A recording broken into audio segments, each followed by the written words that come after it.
टियन के पीछे कोई आ जाता है और वो उसे देखने के लिए उसकी ओर घूमती है और अचानक से नीचे की ओर गिर जाती है। येलो हेयर बॉय गुस्से से टियन से कहता रहता है कि आखिर आप कौन हैं और आखिर आपकी हिम्मत कैसे हुई मेरी क्वार्टर में आने की। टियन उसे देखकर घबरा जाती है और रोते हुए कहती है कि प्लीज मुझे बचा लीजिए, मैं आपसे रिक्वेस्ट करती हूँ कि प्लीज मुझे बचा लीजिए। और यह सुनकर येलो हेयर बॉय कहता है कि क्या कहा आपने। येलो हेयर बॉय उसे देखकर आश्चर्य में था क्योंकि वो सोच रहा था कि आखिर यह बच्ची कौन है और इसके अलावा जहाँ तक कि उसे पता है नेस्ट्रियन परिवार में सिर्फ एक ही लड़की है। येलो हेयर बॉय उसे ध्यान से देखता रहता है और सोचता रहता है कि उसकी अवस्था बहुत ही ज्यादा जर्जर है और उसकी आईज भी ब्लू की जगह येलो है, इसीलिए मुझे लगता है कि यह रोविन नेस्ट्रियन बिल्कुल भी नहीं है। येलो हेयर बॉय टियन से कहता रहता है कि सबसे पहले आप रोना बंद कीजिए और मेरे सवाल का जवाब दीजिए कि आप कौन हैं। अगर आपने अभी रोना बंद नहीं किया तो मैं अभी इसी वक्त आपको यहाँ से निकाल दूंगा। टियन जल्दी से रोना बंद कर देती है और वो उससे कहती है कि मैं बहुत ही ज्यादा लापरवाह हूँ और मेरा नाम टियन नेस्ट्रियन है और मैं यहाँ से जल्द दूर भागना चाहती हूँ। अचानक से किसी के आने की वहाँ आवाज आती है और यह देखकर टियन डर जाती है और येलो हेयर बॉय उस ओर देखते हुए सोचता रहता है कि ऐसा लगता है कि कोई और भी उसके पीछे पड़ा हुआ है और उसका पीछा कर रहा है। येलो हेयर बॉय टियन से कहता रहता है कि अभी के लिए आप मेरे साथ चलो और इसके अलावा क्या आप अपना रूप बदल सकती हो। येलो हेयर बॉय टियन को उसके कमरे में ले आता है और टियन ने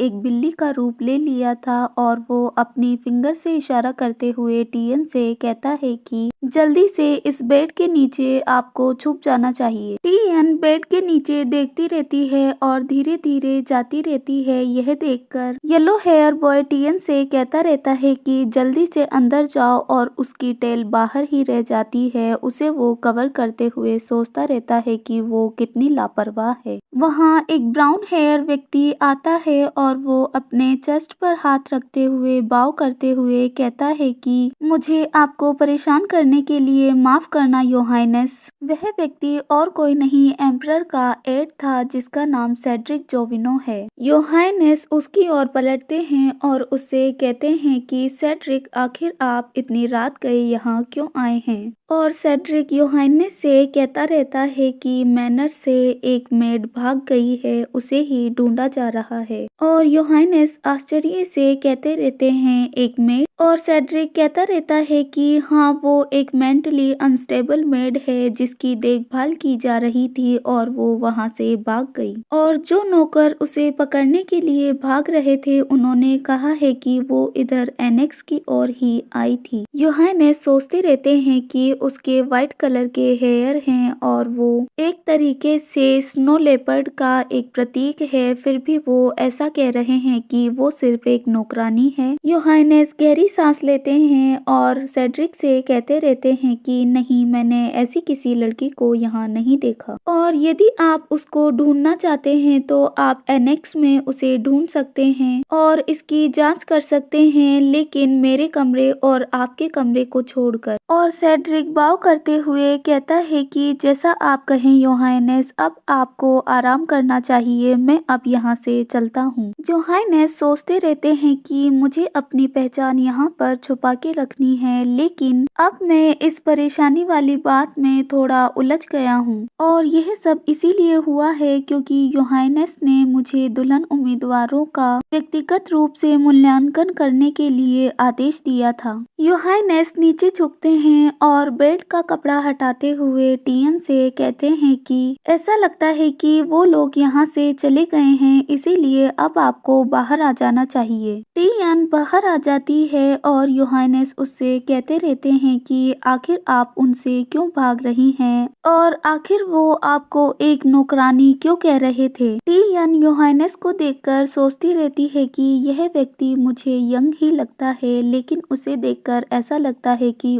उसका स्टेटस बहुत ही ऊंचा है। और इसके अलावा क्या ऐसा उल्लेखनीय व्यक्ति मेरी मदद करेगा? और अचानक से टियन को याद आता है इससे उसे कोई फर्क नहीं पड़ता क्योंकि अभी उसकी जो भी मदद करेगा वो उससे मदद लेगी। टियन अपनी ह्यूमन फॉर्म में आ जाती है और वो अपनी सिक्कों की पोटली को कसते हुए कहती रहती है कि मुझे जन्म से ही यहाँ बंद करके रखा गया है और मेरे ग्रैंडफादर कहते हैं कि मैं हमारे परिवार में एक कलंक हूँ और उन्होंने यह भी कहा है कि मेरे पास किसी भी प्रकार की एबिलिटी नहीं है। इसके अलावा मैं बहुत ही ज्यादा भयानक दिखाई देती हूँ। योहानेस टियन की बातों को सुनते रहते हैं और वो उससे कहते हैं कि तो आपने यहाँ जो कुछ भी हो रहा है उसका फायदा उठाया और वहाँ से भाग आई। और टियन नीचे देखते हुए कहती रहती है कि हाँ आपने सही कहा। योहानेस टियन से कहते रहते हैं कि आप अगर मैनर से भाग जाएंगी तो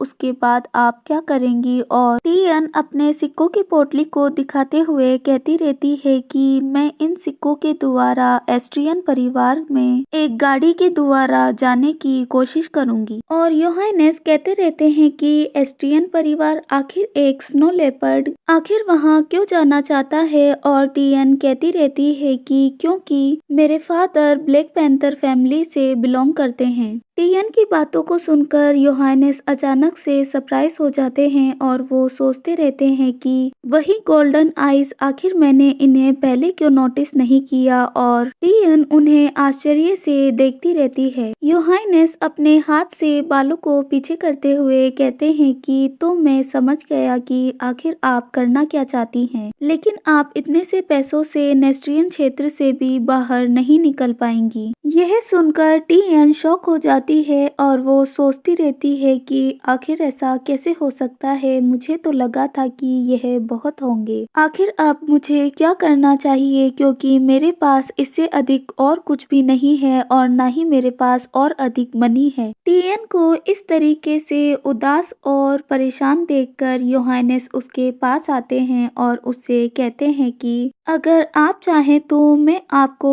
एस्ट्रियन तक ले जाऊंगा। यह सुनकर टियन सरप्राइज हो जाती है और जल्दी से बेड से खड़ी हो जाती है क्योंकि उसने नहीं सोचा था कि वो इतना जल्दी मान जाएगा। और वो आश्चर्य से कहती है क्या सच में? और योहानेस कहते हैं हाँ जरूर। यह सब सुनकर टियन बहुत ही ज्यादा खुश थी और वो कहती है इसके लिए आपका बहुत बहुत शुक्रिया और कभी ना कभी मैं आपकी इस दयालुता का बदला अवश्य चुकाऊंगी। यह सुनकर योहानेस गहरी सांस लेते हैं और कहते रहते हैं कि इसकी कोई जरूरत नहीं है क्योंकि यह कोई बड़ी बात नहीं है। और टियन कहती रहती है कि फिर भी आपने मुझे यहाँ से बचाया है। टियन को उसका नाम नहीं पता था और वो कहती है कि मुझे आपको क्या कहकर पुकारना चाहिए, क्या आप मुझे अपना नाम बताएंगे? योहानेस अपने आप को इंट्रोड्यूस करते हुए कहते हैं कि मेरा नाम इयान ड्रॉस कैसियन है और आप मुझे इयान कह सकती हैं। टियन सोचती रहती है कि उन्होंने कहा है कि उन्हें इयान कहना है, लेकिन मुझे उन्हें इयान सर कहना चाहिए या फिर इयान। प्रिंस इयान वहां से जाते जाते कहते रहते हैं कि अब आपको आराम कर लेना चाहिए। अगर आप कल ठीक से नहीं चल पाई तो मैं आपको यही छोड़कर चला जाऊंगा। यह सुनकर टियन सरप्राइज हो जाती है और वो कहती रहती है कि लेकिन अगर मैं यहाँ ऐसे ही सो गई और अचानक से कोई अंदर आ गया तो? इयान कहता रहता है कि इस कमरे में कोई भी नहीं आएगा, क्या अभी भी आप परेशान हैं? और फिर भी टियन वहाँ डरी डरी सी खड़ी रहती है। यह देखकर योहानेस अपने हाथ को आगे करते हैं और उनके हाथ के ऊपर एक ग्लोइंग लाइट चमकने लगती है जो कि उनका मैजिक था। इयान को अचानक से ऐसा करते देखकर टियन सरप्राइज हो जाती है और उसे देखकर वो सोचती रहती है कि क्या यह एक व्हाइट होल है? और इवान अपने मैजिक को यूज करते हुए कहते रहते हैं कि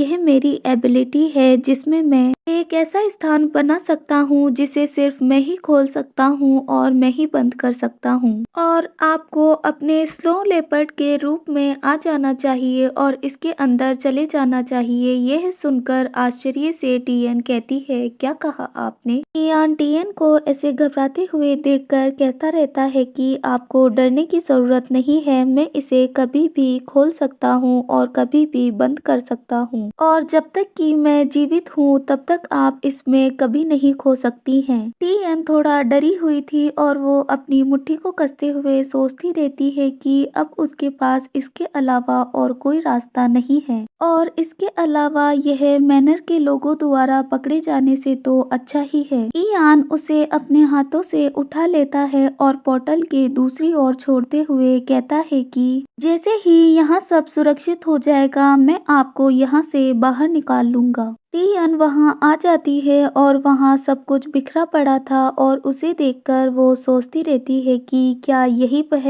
उपस्थान है। टियन धीरे धीरे आगे बढ़ती जाती है और अचानक से वो एक टेडी बियर के अड़ जाती है और वो अचानक से गायब हो जाता है। यह देखकर टियन शॉक हो जाती है और सोचती रहती है, मैंने तो इसे बस टच ही किया था। अब मुझे आगे बढ़ते हुए सावधानी से आगे बढ़ना चाहिए ताकि मैं यह सुनिश्चित कर सकूं कि मैं इस जगह को और कोई नुकसान ना पहुंचाऊं। टियन को अचानक से एक क्वेश्चन दिखाई देता है और उसे देखकर वो सोचती रहती है कि यहाँ इस जगह में एकमात्र वह क्वेश्चन ही है जो चमकदार दिखाई दे रहा है, लेकिन मुझे आश्चर्य है कि मैं उसे भी छूंगी तो वो कहीं गायब ना हो जाए। टियन उसे हल्का सा टच करके देखती है और वो गायब नहीं होता है। यह देखकर वो खुश होती है और सोचती रहती है कि यह गायब भी नहीं हुआ और यह बहुत ही ज्यादा सॉफ्ट है। टियन उस क्वेश्चन पर लेट जाती है जो कि बहुत ही ज्यादा सॉफ्ट था और वो कहती रहती है कि यह बहुत ही ज्यादा आरामदायक है, और वो आशा करती रहती है कि जब वो अपने पिता के पास जाए तो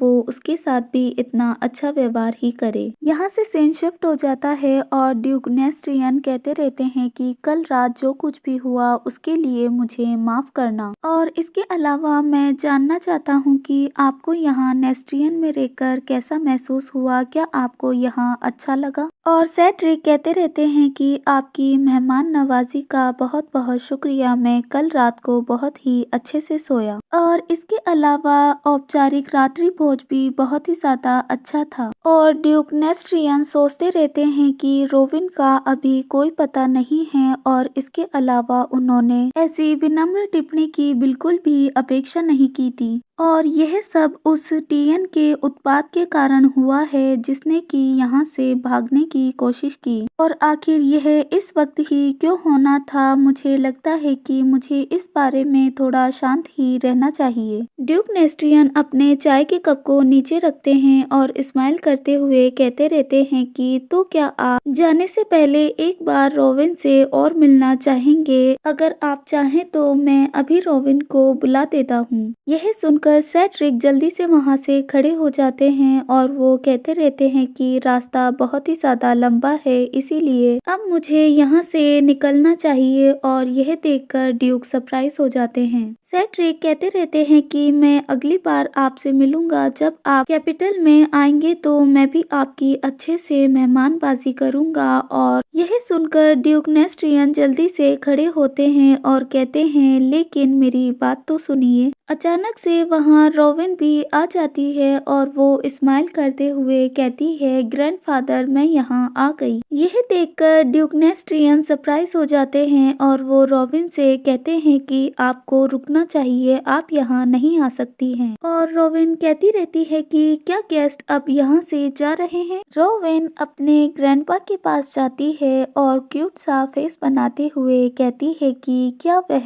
रोविन से बात करना पसंद करेंगे? यह सुनकर सेड्रिक रोविन की ओर मुड़ता है और कहता है, मिस रोविन आपसे मिलकर मुझे खुशी हुई, और कहता है कि क्रिश्चियन का आशीर्वाद आपके साथ हमेशा रहे। यह देखकर ड्यूक नेस्ट्रियन को समझ में आ रहा था कि वो उसे पूरे तरीके से इग्नोर करने वाले हैं, और इसके अलावा वो उसके उम्मीदवार के रूप में भी उस पर दोबारा विचार कभी नहीं करने वाले हैं। और रोविन सेड्रिक से कहती रहती है कि आखिर आखिर हम दोबारा कब मिलेंगे और आप यहाँ मैंशन को वापस दोबारा कब देखने आएंगे। यह देखकर रोविन के ग्रैंडफादर सोचते रहते हैं कि उसे अब यह नहीं करना चाहिए। रोविन अपने ग्रैंडफादर के पास जाती है और कहती रहती है कि ग्रैंडपा, मैं भी कैपिटल में घूमने के लिए जाना चाहती हूँ और इसीलिए मैं सोच रही थी कि मैं भी अतिथियों के साथ कैपिटल में जा सकती हूँ। और अचानक से योहानेस भी वहाँ आ जाते हैं।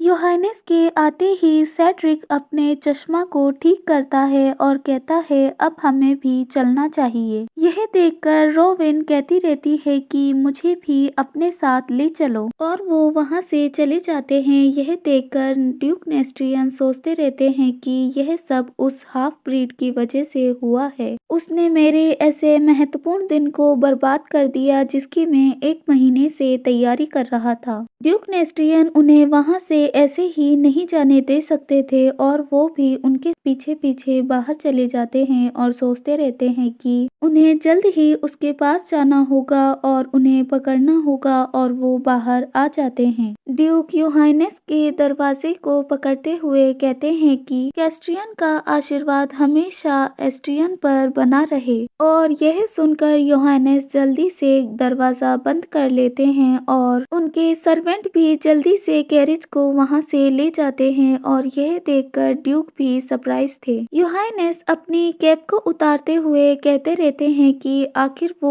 इतना कड़वा क्यों कहते हैं। और सेड्रिक कहते रहते हैं कि चाहे जो भी हो वो नेस्ट्रियन परिवार के मुखिया हैं और इसीलिए आपको इतनी लापरवाही से बात नहीं करनी चाहिए थी। और इयान कहता रहता है कि इसीलिए मैं कम एज में मैरिज के इतना खिलाफ हूँ। कैरिज कैसल से बाहर निकल जाता है और सेड्रिक कहते रहते हैं कि योहानेस आपको ऐसा नहीं कहना चाहिए। और योहानेस कहते रहते हैं कि हाँ मैं जानता हूँ और बहुत ही अच्छे से जानता हूँ। योहानेस सोचते रहते हैं कि साझेदार का चयन शीघ्रता से किया जाना चाहिए और निशान बनाया जाना चाहिए क्योंकि यह अधिक बड़ी और अस्थिर क्षमता शरीर के लिए संभालने हेतु बहुत अधिक शक्तिशाली थी और किसी दिन यह अनियंत्रित न हो जाए, इसीलिए इसकी क्षमता को निशान के माध्यम से एक साथी के साथ साझा करना चाहिए। और वह परिवार जो अपने ही वंश से उत्तराधिकारी पैदा करना चाहता है और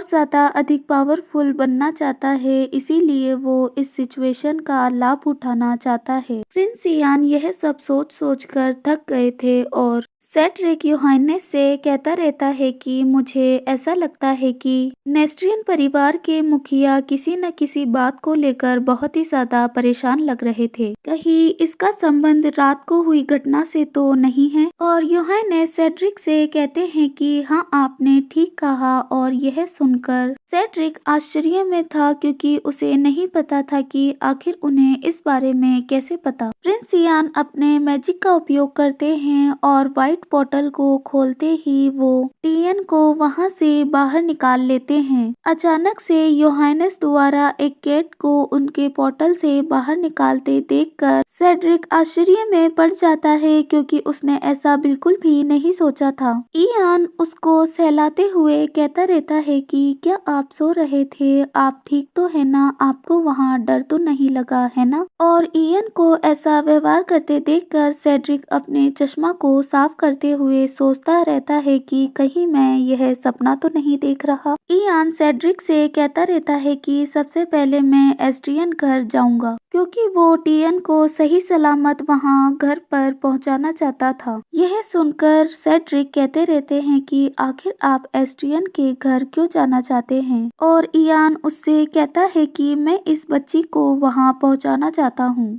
टीएन उनकी बातों को सुनती रहती है और इयान कहता है कि चलो अब अपने बारे में सबको बताओ भी। टीएन वापस से अपनी ह्यूमन फॉर्म में आ जाती है और वो कहती है मेरा नाम टीएन है, मेरा पूरा नाम टीएन नेस्ट्रियन है और मैं एस्ट्रियन परिवार में जाना चाहती हूँ अपने पिताजी से मिलने के लिए। यह सुनकर सेड्रिक सोचता रहता है उसके पिता, आखिर यह कैसे हो सकता है। और इयान कहता कहते हैं कि सेड्रिक उसकी आंखों को ठीक से देखो। सेड्रिक टियन को देखता रहता है और सोचता रहता है गोल्डन आंखें तो ब्लैक पैंथर की होती है लेकिन स्नो लेपर्ड। और अचानक से उसे याद आता है कहीं ऐसा तो नहीं कि वो दो हैं। सेड्रिक सोचता रहता है कि कहीं वो लीना नेस्ट्रियन और कार्थ एस्ट्रियन की बेटी तो नहीं, क्योंकि उन्होंने उनके परिवारों के विरुद्ध दोनों ने मिलकर एक सामंजस्यपूर्ण घर बनाया था और उनके प्रेम के परिणाम स्वरूप उनके ट्विंस हुए जो कि उनके दो बेटे थे। हालांकि अपने तीसरे बच्चे से गर्भवती होने के बाद में लीना वहां से गायब हो गई थी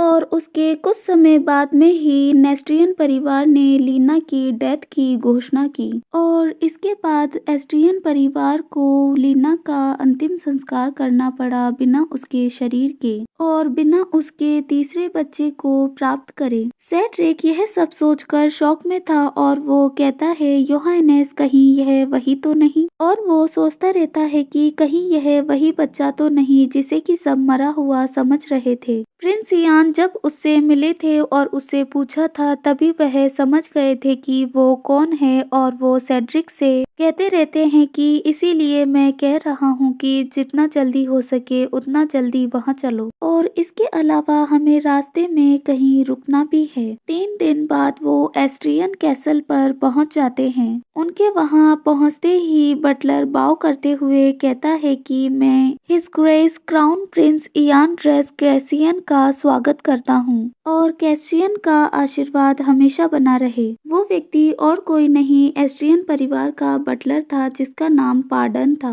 योहानेस कैरिज से बाहर आ जाते हैं और वो पार्डन से कहते हैं कि मैं जल्द से जल्द एस्ट्रियन परिवार के मुखिया से मिलना चाहता हूँ, और बटलर कहता रहता है कि घर के मुखिया अभी बाहर गए हुए हैं, क्या आप उनसे किसी जरूरी काम के लिए आए हैं। और योहानेस कहते रहते हैं कि हाँ यह एक जरूरी काम है और मैं उनसे जल्द से जल्द मिलना चाहता हूँ। वो बात करते ही रहते हैं कि सेड्रिक अपने हाथ को आगे बढ़ाते हुए कहता रहता है कि प्लीज आप बाहर आ जाइए, और टीएन सेड्रिक का हाथ पकड़ते हुए बाहर आ जाती है। इयान खुश था कि वो फाइनली अपने परिवार से मिलने वाली है और उसे देखकर बटलर शॉक में था। योहानेस कहते रहते हैं कि घर के मुखिया से कहो कि हमें उनकी छोटी बेटी मिल गई है। Thank you for watching this video. अगर आपको यह वीडियो पसंद आया तो ज़्यादा से ज़्यादा सब्सक्राइब कीजिए और लाइक और शेयर करना ना भूलें।